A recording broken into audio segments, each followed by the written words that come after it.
C'est le meilleur moment de la thèse, c'est quand tu l'as fini. En fait. Ah oui, ça y est. mon but c'est pas de faire des publications, quoi que ce soit, c'est juste de la finir. Oui, mais c'est déjà bien. Ah oui, c'est déjà bien. Alors juste pour commencer, 2-3 petites questions. Moi je suis en vouvoiement, hein, je suis Ça désolé. marche. Je peux savoir un peu le parcours professionnel depuis la fin des études Ouais, bah du coup, moi j'ai fait mon internat, donc médecine générale. J'étais à Lille pour mon internat, donc mon internat je l'ai fait à Strasbourg. Après, tu veux que je résume les stages et tout ça? Non, pas du tout, mais... Bon, après, du coup, je suis passé aux urgences de Mulhouse, ça m'a plu, j'ai décidé d'être urgentiste après ça. Et du coup, j'ai commencé en 2012, je crois. Et depuis jusqu'à maintenant. D'accord. Fin. Et qu'est-ce qui a motivé à devenir urgentiste? Ah bah moi j'ai beaucoup aimé, bah écoute c'est l'équipe en fait, l'équipe médicale de Mulhouse, je me suis travaillé en équipe, ça me plaisait en fait. Tu peux se retrouver seul en cabinet? Ouais, plutôt qu'être seul en cabinet effectivement, et puis ouais vraiment ça, c'était l'équipe médicale qui m'a plu, et l'hôpital aussi, où du coup j'ai fait pas mal de stages dans l'hôpital, je trouvais que c'était sympa d'avoir accès à plein de spécialités, de pouvoir faire différentes, de discuter, pouvoir discuter des patients, puis d'avoir une équipe, d'échanger avec une équipe paramédicale, quoi, médicale et paramédicale. Je l'entends souvent. Raison. Et depuis une dizaine d'années, quelles sont selon vous les évolutions majeures des urgences, que ce soit sur le plan matériel, humain si le fonctionnement a évolué, hein, mais... Oui, c'est bien dégradé, je pense, depuis 10 ans. Moi, ce que j'ai vu, ça fait à peu près 10 ans que je suis urgentiste, du coup, c'est facile. Les nuits, elles sont de plus en plus dures. C'est-à-dire que quand j'étais interne, des nuits blanches, je pense que j'en ai fait 5. Et je pense que maintenant, les internes qui sont chez nous, des nuits pas blanches, ils en font 5. Ouais. C'est ça, on a quand on était chef, on était 3, moi quand je suis arrivé, on coupait en général entre 1 heure et 1 heure et demie au début. Et après on partageait la nuit, maintenant on coupe entre 4 et 5 heures du matin, donc c'est plus du tout la même chose. Du coup au niveau fatigue c'est bien plus important. Et après le deuxième énorme évolution, c'est le manque de lits constant. Le vieillissement de la population aussi, en 10 ans, j'ai vraiment constaté un vieillissement de la population. Quand j'étais interne, des gens de 90 ans, on avait de plus de 90 ans, on avait un par semaine et c'était notable. Tu dis, ah, j'ai quelqu'un de plus de 90 ans. Maintenant, des gens de 90 ans, la dernière fois, moi seul, il y en avait encore d'autres, j'en avais 6 en même temps, la même journée. Donc ça a complètement changé et c'est franc, quoi. Et après, c'est le manque de lits, quoi. C'est le manque de lits constant, tout le temps, il n'y a jamais assez de lits, on est toujours ce stress constant. Ça, c'est nouveau. Enfin, c'est de pire en pire en fait, ça s'est installé petit à petit et ils continuent à supprimer des lits. Avant, alors en médecine c'est arrivé d'abord et puis finalement en chir on n'avait jamais de problème et puis ça y est maintenant on arrive à avoir tous les services de chir pleins et à être coincé à cause de ça. Ça c'est les grosses évolutions je pense. D'accord. Bon, la seconde question, même si j'ai plus ou moins la réponse, la charge de travail, elle a évolué comment physiquement et mentalement aussi Du coup, il y a la charge mentale qui s'est clairement aggravée avec ce manque de lit constant où même si finalement des fois ça se goupille bien, on a ce stress en arrivant à se demander comment on va faire pour hospitaliser les gens. Donc ça pèse au niveau stress. Après, le niveau boulot, on a plus de passages, plus de gens âgés et polypathologiques qui intéressent moins aussi les services et qui sont des fois plus fragiles, plus difficile à prendre en charge parce que des fois en plus il y a les patients déments qui s'ajoutent là-dessus quoi. Ouais voilà, après on est de plus en plus à un recours privilégié par les gens, donc il y a plein de gens là qui viennent pour des fois effectivement des choses qui ne nécessitent pas des urgences et qui vont engorger, mais je pense que c'est pas ça le problème principal par rapport à ce qui est dit dans les médias. C'est le problème principal, c'est le manque de lits vraiment et le vieillissement de la population. Et considérez-vous qu'il y a eu des changements dans la prise en charge des patients au vu de l'augmentation du nombre de passages? Les temps d'attente qui s'allongent, il y a une dégradation de la prise en charge des patients, je pense. Le manque de lit fait que on va des fois faire sortir des gens qu'on aurait peut-être parfois hospitalisés en se disant bon c'est un peu limite, mais maintenant que c'est un peu limite on les fait rentrer. En se disant bon ça va aller, puis si ça va pas ils vont revenir. Ça c'est quand même moins bien pour les gens clairement. Et c'était quoi ta question? Le fait qu'il y ait plus de monde est-ce que de la prise en charge, des fois il y a eu des changements depuis une dizaine d'années? C'est surtout ça qui a changé, je pense. C'est des gens qui attendent, des gens qui attendent plus longtemps, et puis des gens, je pense, qui, à cause du manque de lit, qui rentrent un peu plus juste à la maison, quoi. D'accord. Et au fil des années, pensez-vous que le rôle du médecin urgentiste au sein de l'hôpital a évolué?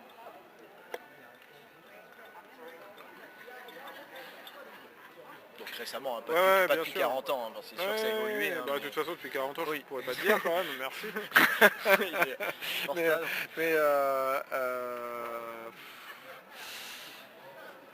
ouais, moi je pense que, je sais pas, est-ce qu'on sait... À la Mulhouse, c'est un peu particulier, j'ai l'impression que c'est un peu détaché de... Après oui, c'est le fonctionnement de Ouais, Mulhouse. Hein, je ouais, parle ouais, pas je de- sais bien, mais nous, on est quasiment plus présent en CME, du coup, on a perdu la bataille. On a perdu, en tout cas, un impact politique, et c'est vrai qu'on a une chefferie qui change régulièrement et qui a du mal à s'affirmer auprès des autres spécialistes. Et il y a quand même une grosse part qui se fait à la CME et puis qui se fait auprès de la direction. Et je pense qu'on a été quand même assez méprisé par la direction et la CME au cours de ces 10 dernières années. Et du coup, les difficultés s'accroissant, je veux dire que enfin, j'ai l'impression qu'on est perçu comme des râleurs. Des râleurs surtout, parce qu'on a une équipe maintenant qui est un peu qui part un peu dans tous les sens, et c'est vrai qu'on n'a pas réussi à conduire un cap en fait, et ça nous a pas aidé. Ça répond pas très précisément à ta question, Si, mais ça fait partie c'est ça. de la question. Je Ouais. pense que ouais, on n'a pas réussi à s'imposer en fait. En tout cas à Mulhouse, on a clairement perdu cette bataille-là. La bataille politique, on l'a perdue de notre faute là. Moins d'influence. Oui, oui, on a perdu. Alors par rapport à la génération, aux gens qui sont un peu plus vieux que moi, effectivement, avant les urgentistes ils étaient beaucoup plus sur le devant de la scène. Notre influence, elle a clairement diminué, ouais, parce qu'on ne s'est pas impliqué là-dedans. D'accord. Et le rapport avec les patients, comment il a évolué au fil des dernières années? S'il a évolué, hein, toujours. Bon, là pour le coup, pas l'impression avec les gens, moi, j'ai pas l'impression qu'au cours des années ça ait changé grand chose. On s'occupe des gens, après c'est sûr que plus ils attendent, plus ils sont tendus, ou plus les familles sont tendues. Mais à part ça, à part le stress dû à l'attente, ou parfois le fait d'avoir beaucoup de gens, ça fait qu'on n'a pas le temps tout le temps d'aller voir les gens pour leur expliquer pourquoi ils attendent, ou qu'on n'a pas encore leurs résultats, ou qu'est-ce qu'on va faire. Et c'est vrai que le manque d'information, c'est ça qui énerve les gens en fait. Et ce qui se comprend, c'est quand tu attends 4-5 heures et qu'on ne te dit pas pourquoi, quand tout d'un coup on vient te dire ouais vous allez au scan et qu'on ne te l'a pas expliqué pourquoi ce que tu as, machin, les gens ça les énerve et ça se comprend. Et c'est vrai que quand on a un peu plus le temps, c'est tellement plus simple d'aller les voir, de leur dire bon bah voilà, là j'ai eu vos prises de sang, maintenant on va faire ci, maintenant on va faire ça, et de les informer, ça se passe mieux, mais malheureusement des fois on est pris sous le flux quoi. Sous le flux, sous le stress. Et vis-à-vis de l'ensemble du personnel des urgences, soit infirmiers, aides-soignants et les autres urgentistes, les relations ont évolué de quelle manière? Non, je pense que nous, les relations, enfin je pense que j'imagine que c'est un peu pareil dans toutes les urgences. Hein, c'est vraiment, on travaille en équipe, donc les relations entre les équipes sont bonnes, quoi. Enfin moi j'ai l'impression qu'avec mes collègues médecins, on a toujours tout fait pour que le service y tourne. Après il y a forcément quelques tensions, mais ça c'est une grosse équipe donc c'est normal. Et avec les paramédicaux, c'est toujours bien passé. On se soutient même si les conditions... on se soutient. Non, là, ça n'a jamais pâti sur l'équipe. Et avec les autres services de l'hôpital, soit médecine ou chir, les relations... Je pense que les relations, elles restent correctes. Je veux dire, après, ça dépend aussi. Il y a aussi des fois des soucis de personnes. Je dirais qu'en majorité, ça se passe bien. Parce que les gens, ils ont leurs difficultés, en fait. Dans les étages, ils ont leurs difficultés. Nous, on les voit, on les connaît. Il faut pas les blâmer. C'est pas je pense que c'est pas eux les responsables. Je pense que ça va, je trouve que ça va, la plupart des gens ils sont de bonne volonté, ils font ce qu'ils peuvent. Après ils ont leurs difficultés, il faut que nous on les comprenne et puis qu'on fasse avec, mais c'est vrai que nous en fait on prend les difficultés de tout le monde sur la tête. En fait, c'est les difficultés de la médecine générale, les difficultés des services, plus les difficultés des urgences et tout ça, ça nous tombe dessus quoi. Et c'est vrai que c'est pesant. Ouais. Et vis-à-vis des médecins G, comment décrirez-vous votre relation avec les médecins G du secteur, ou votre ancienne relation? Si on a une. Hein. Oui, après c'est pareil, les médecins généralistes c'est vraiment personne dépendante. Je pense que t'en as et tu vois jamais leurs patients parce qu'ils les prennent bien en charge et puis quand il y a un problème, s'ils te l'envoient, tout est fait, tout est bien ficelé et puis des fois ils passent même pas par les urgences. Il y en a d'autres, ils t'envoient des gens n'importe comment. Ils savent pas, ils ont rien à faire chez nous, ils nous les envoient pour hospitalisation, ils nous les envoient pour avis, ils nous les envoient. y a des gens qui font n'importe quoi. Après, je pense que la majorité, ils font ce qu'ils peuvent aussi parce qu'ils croulent sous les patients et puis on leur demande pas d'être experts en tout, hein, parce que sur de la neuro, des choses comme ça, c'est normal qu'ils demandent des avis ou qu'ils nous les envoient quand ils ont un doute, et ça c'est bien, je pense qu'il faut qu'ils continuent. Après, il faut qu'on travaille cette relation-là. Je pense qu'il faut travailler effectivement la relation ville-hôpital. Des urgences, moi je sais que chaque patient normalement ressort avec une lettre, mais je ne suis pas sûr que chaque patient donne sa lettre au médecin généraliste. Je pense qu'il y a la moitié des lettres qui sont oubliées ou qui partent à la poubelle ou qui partent Dieu seul sait où. Et téléphoniquement, téléphoniquement, la plupart du temps ça se passe bien. Hein, les gens qui nous appellent, moi je peux pas appeler chaque médecin généraliste sur un patient qui sort. Non, c'est eux qui nous appellent des fois, mais c'est pas la majorité des cas. Mais des fois ils nous appellent soit pour des avis, soit pour nous dire qu'ils nous adressent des gens. Oui, ça se passe bien. Après, l'essentiel c'est qu'ils nous envoient une lettre avec le traitement et puis les raisons de l'envoi et que l'envoi tienne debout, quoi. C'est surtout ça, mais il y a une interne là, qui est en train de faire une thèse justement sur les lettres qui arrivent aux urgences. À la limite, tu pourras acheter un œil. Je sais pas quelle est la meilleure œuvre, j'en ai vu plein de thèses déjà sur ça, mais voilà, on verra s'il y a un autre angle là. Bon, sûrement pas. Et selon vous, quel regard portent les médecins généralistes sur vous, les médecins du secteur? Ça demande. Je sais pas trop. Mais après c'est pareil en fait, grosso modo, c'est sûr qu'il y a toujours un problème de. Déjà en médecine, tu as le problème du mépris par avance, quoi. Donc si tu veux, le médecin généraliste, pour vraiment schématiser, mais nous, quand les spécialistes ils vont prendre nos patients, ils vont dire ah mais les gros nuls ils n'ont pas vu ça. Nous quand on va voir les médecins généralistes, on va dire ah, le gros nul il n'a pas vu ça, mais quand on va renvoyer aux généralistes, ils vont dire ah mais les gros nuls ils s'en sont vraiment pas bien occupés. Ça c'est pour caricaturer. Mais du coup nous c'est bien, on est au milieu de tout ça, tu vois. Mais après je pense qu'avec les généralistes, j'espère que ça se passe et qu'ils voient qu'on essaye. Après je pense on devrait les rencontrer plus souvent, on devrait je pense essayer de communiquer mieux. Il y a vraiment quelque chose à faire sur ce plan-là pour leur envoyer peut-être des courriers par internet, tu vois, plutôt, pour qu'ils sachent ce qui se passe, qu'ils sachent que les patients soient passés, mais il faudrait que ça soit automatique. Ça se fait pas par Pmail non, ça se fait pas, mais ça pourrait, tu vois. Et ça, il faudrait vraiment que ça soit mis en place, qu'ils sachent, qu'ils reçoivent la bio, le passage, le machin, qu'ils soient informés, parce que des fois ils savent même pas que leurs patients sont venus, ou même que leurs patients sont décédés, des fois, tu vois, ils ne le savent pas. Effectivement, on n'appelle pas toujours le généraliste, puis le généraliste, il est ouvert de telle heure à telle heure. Si le mec il meurt à 20h, le généraliste, on ne peut pas l'appeler. Je pense, en tout cas, l'espoir de dire que je pense qu'on a des relations qui sont quand même cordiales. Parce que moi, je suis médecin généraliste, je suis passé chez le généraliste, je connais leurs difficultés, je les comprends. Après, comme tout, il y a des gens qui font bien leur travail, puis d'autres moins bien, comme chez les urgentistes, comme chez les généralistes, quoi. Mais bon, je pense qu'en principe, on a quand même du respect les uns pour les autres. Tu vois. Là où ce que je trouve dommage, c'est que tu vois, les nouveaux DES de médecine d'urgence, ils passent pas en médecine générale. Et ça, je trouve que c'est. Une question vraie, mais c'est bien. Ça, je trouve que c'est vraiment dramatique. Bon, je le poserai à la fin. Écoute, je m'étendrai plus longtemps. Et quelle est votre opinion? J'ai déjà eu plus ou moins la réponse sur la gestion des médecins G vis-à-vis de leurs patients qu'ils adressent aux urgences. Après, le médecin généraliste, le problème aujourd'hui, c'est qu'on ne lui propose pas beaucoup d'alternatives. C'est-à-dire que le médecin généraliste qui veut appeler un médecin généraliste pense qu'il faut... Enfin, tu es passé en stage de médecine générale, tu vois, tu as 15 minutes à peu près, 15-20 minutes, une demi-heure pour certains médecins, mais en général, bon, si une demi-heure, c'est en fin de carrière quand tu n'as plus rien à rembourser, on va dire. Tu as 15-20 minutes si tu as du temps.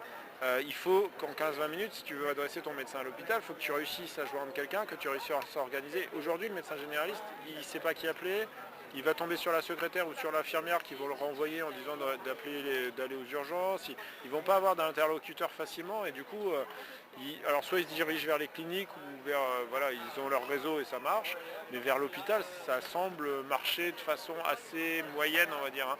C'est un petit peu en discutant avec des collègues généralistes, en tout cas ce qui ressort, quoi. Et du coup, repose-moi ta question. C'était la gestion des médecins G, des patients qu'ils envoient. Je pense qu'ils n'ont pas énormément de choix en fait.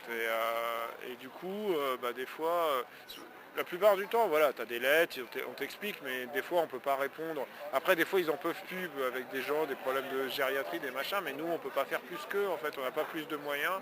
On a un hôpital qui est plein.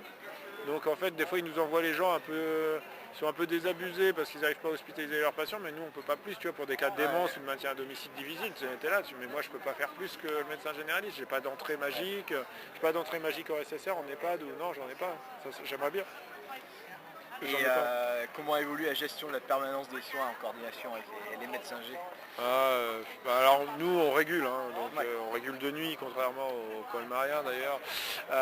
Et donc on est là pour le coup on est heurté de plein fouet par cette désaffection de la permanence de soins des médecins généralistes. Et ça, on a des secteurs aujourd'hui où il n'y a plus de médecins du tout. Tu vois, jusqu'à tous les secteurs. Non, du tout. Ah oui, d'accord. Du tout. Normalement ça s'arrête à minuit, mais on a plein de secteurs où tu n'as plus personne en fait. Plus personne. Donc là c'est tout de suite l'ambulance surtout, tu vois. Et tu vois par exemple à Colmar, avant tu avais des médecins qui se déplaçaient un peu comme SOS médecins, mais ils étaient 3-4 seulement, tu vois. Et maintenant ils ont arrêté, ils ont mis en place une maison médicale. Sauf que la maison médicale, il faut y aller par ses propres moyens, tu vois. Et elle finit à 23h. Elle finit à 23h. Et du coup tu te retrouves, pareil, on régule quand tu as des gens qui t'appellent, qui disent j'ai pas de voiture, ou des personnes âgées, ou tu aurais pu dire le médecin il va venir chez vous. Vu qu'il y a une maison médicale, il n'y a plus de garde. Donc personne vient chez eux, donc tu es obligé d'envoyer une ambulance, tu vois, et du coup la permanence de soins, c'est complètement cassé la gueule, c'est une catastrophe. Je pense que là-dessus, il n'y a aucune discussion. Ça intéresse plus les médecins généralistes, bon des fois ils n'ont pas les moyens de le faire, mais des fois tu te dis que quand même, c'est une de leurs missions quand même. Et du coup ils ont réussi à la limiter, et maintenant ils la limitent encore plus. Tu te dis c'est pas admissible, à un moment il faut... c'est pas correct. Il faudrait que ça soit... voilà, si c'est leur mission, il faut qu'ils les remplissent. Tu peux pas laisser les choses se dégrader encore comme ça. Tu t'imagines que tu as des secteurs complets où tu n'as pas de médecin. Et c'est pas un secteur, je crois maintenant c'est 3 ou 4 secteurs. Ouais, heureusement c'est pas encore la majorité, mais oui ça risque de pas aller dans le bon sens. Heureusement c'est pas la majorité, mais... Ouais, je pensais pas si, tu as des secteurs vides, c'est-à-dire pas de médecin. Non mais il n'y a pas de garde du tout, rien. C'est fou. Oui, c'est fou. Et comment imaginez-vous, alors ça c'est compliqué avec les changements et lois, l'avenir des urgences et de la profession?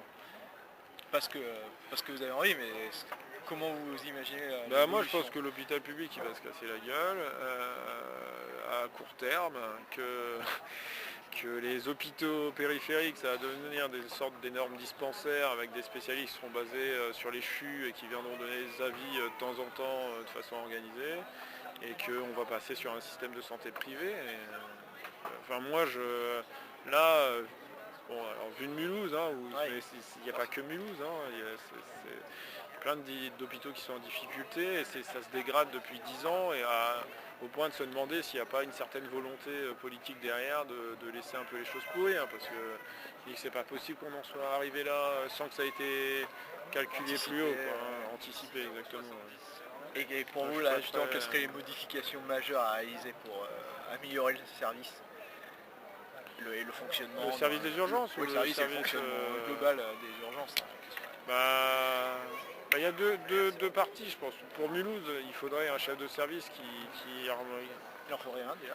Il faudrait un chef de service, Il faudrait un chef de service qui définisse un cap. Après, il faudrait qu'il y ait une équipe, ce qui n'est plus le cas. Ça, c'est le plan organisation du service, mais derrière, il faudrait avoir... il faudrait que la politique elle prenne le relais et qu'il donne des moyens aux services de se relever, de pouvoir travailler correctement, d'ouvrir des lits, tu vois. Là, ils parlent de tout sauf d'ouvrir des lits. Le problème c'est ça, le problème majeur c'est ça, mais pourquoi ils veulent pas? Parce que si tu ouvres des lits, ça coûte cher, il faut mettre des infirmières, et en fait la masse salariale des médecins et la masse salariale c'est ce qui coûte le plus cher. On est dans une politique de réduction de coûts au maximum, au détriment de la prise en charge des patients. Tant qu'on sera dans ce système-là, il n'y a rien qui pourra aller mieux en fait. Il y a des choses qui pourront être... on pourra bricoler, mais c'est tout quoi. Et pour améliorer la relation, vous avez un petit peu répondu avant, la relation urgence médecin généraliste, quel changement souhaiteriez-vous? Je pense qu'il faudrait déjà qu'on organise des rencontres un peu plus fréquentes, et puis effectivement peut-être des échanges de courriers. Je pense qu'il faudrait ça serait mieux que les courriers, les dossiers leur soient envoyés directement, mais pour ça il faudrait une secrétaire qui fasse que ça. Il faudrait que ça soit automatiquement géré du logiciel, que quand le médecin traitant est renseigné, il reçoit tout de suite la lettre thérapie crypte ou autre. Je crois qu'à Colmar, il y a certains médecins qui le reçoivent. C'est possible, mais il faut que quelqu'un le fasse. Nous, on peut pas le faire. On peut pas. Il n'y a pas de bouton. On voit un médecin généraliste, tu vois. Mais sinon, moi, je te dis, je donne un courrier à chaque patient qui sort des urgences. Je pense que c'est déjà le premier truc. Après, ça serait de se rencontrer peut-être un peu plus. Et puis après, tu vois, ce truc là, pour revenir sur les DES de médecine d'urgence qui passent pas en médecine générale. C'est leur mentir, hein, parce que ce qu'ils vont faire en grande partie c'est de la médecine générale, donc on leur vend une médecine de pointe qui vont faire un patient sur 50, tu vois, et les 50 autres, les 49 autres, ça va être de la médecine G. Du coup, je trouve ça dramatique, tu vois, et même pour les relations, effectivement, ils vont parler à des gens, du coup, avec lesquels ils n'ont jamais travaillé directement, dont ils vont... et tu risques d'entretenir ou de créer un certain mépris, de dire ah, les généralistes font de la merde, tu vois, mais quand tu as bossé en médecine générale pendant 6 mois, bah, tu vois ce que c'est, tu vois, tu connais leurs difficultés, tu vois comment ils travaillent et tu sais comment travailler avec eux, comment leur parler aussi, enfin vu que tu connais leurs problèmes, tu peux leur dire. Moi j'ai déjà désamorcé des conflits comme ça en disant où ça commence à monter long et tout. À un moment tu dis écoutez, moi je suis médecin généraliste à la base, je suis passé en médecine générale, je connais vos problèmes. Parce que bon, des fois, il y en a qui t'attaquent, tu réponds un peu sur mode agressif aussi, puis à un moment il faut arrêter, tu vois. Et tu vois, tu redescends et tu dis bon écoutez, moi, je comprends vos difficultés, essayez de comprendre les miennes. Et voilà, je vous explique ce qui se passe, je sais bien que c'est pas facile pour vous, et en général ça s'arrange, tu vois. Mais là, ils vont perdre le lien avec la médecine générale, et ça c'est une catastrophe. Tu vois. Pour moi, hein, je trouve que je comprends pas c'est géré par des gens qui sont pas sur le terrain et qui n'ont rien à foutre en fait, donc qui font de la merde, comme beaucoup de choses. C'était ça sur la question d'après, le DES d'urgence, le fait que ça devient un DES, Moi, je pense que les avantages et inconvénients. Alors les avantages, je veux dire, c'est de pouvoir avoir des PU de médecine d'urgence, donc ça a été créé par des PU pour des PU, ça c'est sûr. Donc voilà, il y a des gens qui sont plus dans les urgences et qui n'ont rien à foutre des médecins qui ont créé leur truc, qui vont bloquer des gens en médecine d'urgence, comme ça c'est bien pratique, hein, comme ce qu'ils sont en train de faire en Anestrea, hein, c'est-à-dire d'essayer de bloquer les gens dans des boulots qui ne pourront pas tenir. La durée de vie d'un urgentiste, il y a une étude qui était sortie il y a quelques années, c'est 12 ans. Et ça, c'est une étude qui a 8 ans, je crois. Et du coup, je pense que maintenant, c'est plus 12, ça doit être 10 ou 8, tu vois. Et tu peux pas bloquer les gens dans un cursus, c'est pas bien, tu vois. Et ce DES de médecine générale, de médecine d'urgence, le détacher de la médecine générale, c'est absolument pas cohérent. Et après, tu vends une médecine de pointe, des chocs, écho, machin. Mais en fait, ce que tu fais aux urgences, t'es passé aux urgences, tu vois bien ce que c'est plutôt vieux qui tousse, vieux qui a de la fièvre, extraction de fécalome, j'ai mal au ventre, entorse. C'est ça les urgences, tu vois. Et c'est pas ça, là, c'est bien aussi, tu vois. Mais je trouve qu'on vend un truc et c'est pas la réalité. Et il y a un autre truc aussi avec ce DES, tu vois, moi à la base j'étais médecin généraliste, c'est ce que je voulais faire. J'hésitais entre médecin généraliste et gérien, tu vois, donc j'avais vraiment pas un profil d'urgentiste. Hein. Tu m'aurais proposé d'être urgentiste 6 mois avant que je passe aux urgences, j'aurais dit mais jamais de la vie. Hein. Et du coup là ils vont et j'ai d'autres collègues comme ça si tu veux, on a des collègues qui ont des profils de médecins généralistes, des collègues qui ont profil un peu urgence, tu vois, un peu urgence quoi. Et ouais, accident, machin truc, et puis tu as des gens qui ont même des profils d'internistes plus, tu vois. Ouais. Il faut tous ces profils-là aux urgences, tu vois, parce que on s'enrichit mutuellement. Si tu fais un DES de médecine d'urgence, tu vas avoir plus que des gens qui ont un seul profil, tu vois, et ça va appauvrir à mort. C'est débile, et en plus ils sont en train de fermer les capacités, donc ils sont en train de fermer aux médecins généralistes la possibilité de revenir aux urgences. Ouais. C'est débile. Et justement, maintenant c'est plus l'avis sur le DES de médecine G qui a évolué avec le stage aux urgences dans la première année, qui est moins de stage hospitalier. Quel est l'avis globalement de ces changements? Bon là du coup, je pense après qu'ils passent aux urgences c'est bien, au premier semestre, bon ça peut se discuter, mais bon c'est formateur en fait, ça leur permet de se faire rapidement énormément d'expériences cliniques. Tu vois. Le problème c'est que tu as la théorie la théorie ils sont bons en théorie, mais sur la théorie pratique, en fait, tu sais, tu as la pratique, la théorie et la théorie pratique aussi. Donc voilà. Mais je pense que ça c'est bien. Après là ils sont toujours en 3 ans, tu vois. Ils auraient mieux fait de les passer en 4 ans et en train, ça va et de leur laisser 2 stages de plus à l'hosto, tu vois, pour qu'ils puissent passer en... Parce que là, ils ont fermé énormément de stages de spécialité, mais tu vois, pour un médecin généraliste, s'il a pu passer en cardio, s'il a pu passer en dermato, tu sais, à chaque fois, tu démystifies la spécialité. Moi, je suis pas passé en cardio, par rapport à d'autres collègues qui sont passés en cardio, je suis moins à l'aise. Enfin, tu vois, moi, ça me semble toujours, pas mystérieux, mais plus, oulala, c'est de la cardio, il faut faire attention. Alors que quand tu vois les cardios, ils sont là, on s'en fout, ouais, mais t'inquiète, il se passera rien, tu vois. Alors après, avec l'expérience, t'apprends, mais quand tu es passé en cardio, ça te démystifie ça, tu prends les choses avec plus de recul et plus zen, tu vois. Et je pense que pour les médecins généralistes, il faut qu'ils passent dans des stages hospitaliers, c'est important, ils se forgent une expérience, il faut qu'ils soient bien pris en charge. Mais je pense qu'en périphérie, en tout cas, moi, j'ai fait mes stages hospitaliers, j'étais toujours bien pris en charge. Tu vois, j'ai fait qu'un stage chez généraliste, je suis passé en néphro, je suis passé en diabéto, alors je suis pas passé en dermato, mais j'étais passé en tant qu'externe. Mais c'est des stages où tu te dis, en tant que médecin généraliste, ça m'aurait vraiment servi. Puis en plus, tu te fais quand même aussi, si tu passes dans la région où tu restes, tu te fais aussi des connexions, tu vois. Tu connais les spécialistes, tu pourras les rappeler, ils savent qui t'es, tu gardes des bonnes relations avec, tu vois. Je pense que tout ça c'est important, tu vois, et après ce serait peut-être effectivement après de leur laisser des possibilités que la connexion ville-hôpital soit plus importante, tu vois, c'est important. De toute façon maintenant on va évoluer vers ce modèle-là, c'est-à-dire des maisons de santé et puis peut-être plus proches de l'hosto. Mais de toute façon je vois pas comment ça pourrait marcher autrement. Et enfin, dernière question, même si on a déjà... Envisagez-vous une carrière complète en tant qu'urgentiste? Là, je retourne moi dans une structure d'urgence. D'accord, où ça? À Délémont, en Suisse. D'accord. Mais donc en tant qu'employé, pas intérimaire. Non. Non, mais vu que c'est la mode... Non, alors c'est pas du tout vrai, hein, cette histoire. Moi, tous les collègues qui partent, il y en a qui font de l'intérim, mais tous les gens, ils cherchent un poste pour prendre un poste. Il n'y a personne qui part pour faire l'intérim. Hein. Je crois qu'il n'y en a aucun de nous qui est parti faire de l'intérim. Il y en a qui font de l'intérim au coup par coup, tu vois, ou en attendant de retrouver un poste, ou parce que moi j'ai un poste en novembre, tu vois, j'ai une autre collègue qui part, elle va faire de l'intérim en attendant novembre, moi j'ai choisi de pas en faire, bon, voilà. Mais elle va même reprendre un contrat de vacataire qui est beaucoup moins intéressant à la place de faire de l'intérim, tu vois. L'intérim, on est vraiment, enfin c'est ce qu'il dit le mec de l'ARS, mais c'est pas du tout, c'est pas du tout. L'objectif. Non, mais c'est surtout pas vrai, tu vois, il y en a quelques-uns qui sont revenus en intérim, mais là ceux qui reviennent en intérim, ils ont un poste à temps complet ailleurs, tu vois, donc ils reviennent faire des plages d'intérim pour aider le service et gagner de l'argent, mais ils ont gagné déjà plein, tu vois, il n'y a personne qui est parti pour faire de l'intérim en fait. Tu sais, l'intérim, c'est pas si mirobolant que ça. Aux infos, ils le vendent comme... Oui, mais c'est pas vrai en fait. 1000, 2000 euros la garde, puis 5000 même le 31 Et finalement, décembre, quand tu es payé au minimum de l'intérim, tu gagnes, si tu enlèves les congés payés, les RTT, les machins, tu n'es pas payé beaucoup plus qu'un PH. Tu vois. Et si il faut que tu t'organises pour trouver des dates, si tu es en maladie, il n'y a personne qui... Tu vois.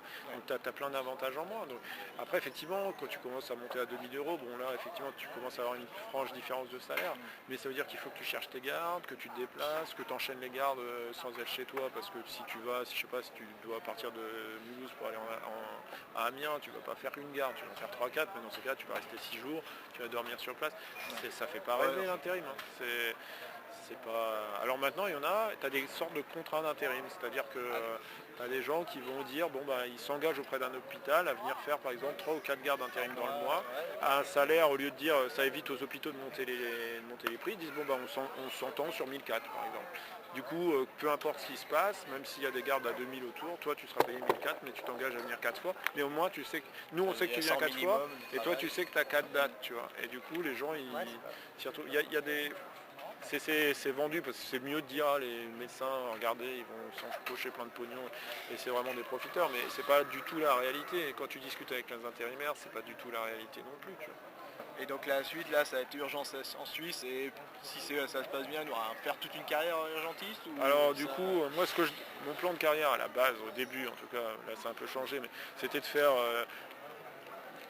je sais pas combien de temps, 10-15 ans aux urgences, et après peut-être de partir vers un truc genre moi c'était les soins palliatifs. Je m'étais dit à la fin je décrocherai sur les soins pal, quelque chose de différent, peut-être en gardant un pied en régule ou un pied en garde de temps en temps. Ou même voir un pied en SMUR, tu vois, mais en sporadique quoi. Là maintenant je sais plus trop. Là du coup je vais sur une structure sans nuit, tu vois, parce que les nuits au bout d'un moment ça Bon, je pense qu'ils vont finir par en mettre, mais pour le moment il n'y en a pas. Et puis c'est une structure à 60 passages par jour, où on est à 160 passages par jour à Mulhouse, tu vois. On a 5 infirmières, à Delémont c'est 5 infirmières pour 60 passages par jour, à Mulhouse c'est 5 infirmières pour 160 passages par jour. Alors, tu vois, ça n'a rien à voir. Du coup là j'ai envie de souffler, hein. Alors après, je pense quand même que à un moment je changerai. Je pense qu'à un moment j'ai toujours cette idée de soins pal derrière, peut-être de gériatrie, mais je pense à un moment les soins palliatifs ça me tente quand même pas mal. Mais tu peux pas faire ça en début de carrière. Et bon, après on verra, c'est pas super rigolo non plus. Ouais, Donc, c'est une ambiance. Ouais, mais tu sais, tu travailles en équipe, tu prends en charge les gens, tu apportes vraiment quelque chose aux gens et aux familles autour. Ah non, c'est juste que moralement, mais voilà, je pense qu'après il faut voir, il faut essayer. Mais je pense que à terme, ça sera quand même en fin de carrière, je pense que j'irai vers ça, quoi. Ok, merci. Ah, c'est la différence entre les anciens Hollandais et nous. Tous les nouveaux, je crois qu'il... Ah si, il y a le docteur Thibault, Eric Thibault, Ouais. c'est le seul à me dire qu'il veut faire une carrière complète, sinon il n'y en a aucun pour l'instant qui... Ouais, non. Vu qu'à Colmar ça se passe pas trop mal, il arrive à se projeter. C'est vrai qu'il y a pas mal d'urgentistes à Colmar, par exemple, qui ont 40-50 ans, je suis en train de me dire. Ouais. Même 50, ouais, il y en a plusieurs, donc c'est un des rares services où Je pense que ils peuvent se projeter encore. Et je pense que tu les mets à Mulhouse, ils tiennent 2 ans et ils partent en retraite, hein. Enfin ils partent ailleurs. Hein. Non mais on a vraiment un service qui est difficile, je pense. Chez nous. Ah oui, non, c'est clair que c'est de toute l'Alsace, c'est les conditions, en tout cas actuelles. Hier il y avait un